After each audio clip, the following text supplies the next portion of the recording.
Turizmi vijon që të jetë një nga sektorët me ritmet më të shpejta të rritjes në vend. Ekspertja e turizmit Fiorida Zani thotë se vendi ynë po tërheq një numër gjithnjë më të madh vizitorësh shëmbërim përmes linjave ajrore direkte.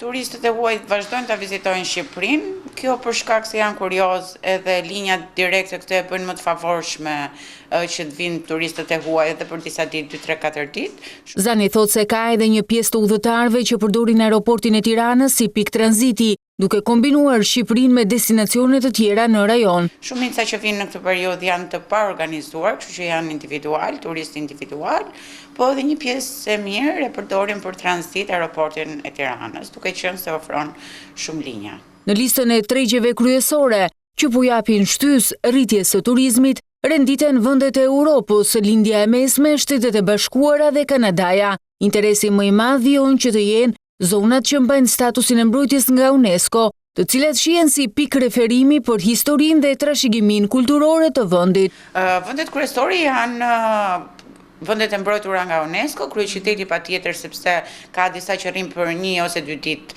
ka raste që mund ta lidhin dhe ta kombinojnë kështu udhimin e tyre për të shkuar në destinacionin përfundimtar. Dhe ato të tjerët patjetër që vizitojnë Beratin, Kruja, është shumë afër me Tiranën, Durrësi, edhe ato që kanë më shumë kohë, edhe shkojnë në Berat, në Sarandë dhe Apolloni. Ndërkohë operatorët turistik presin që fluksi të vijojë që të rritet edhe me festat e fundvitit.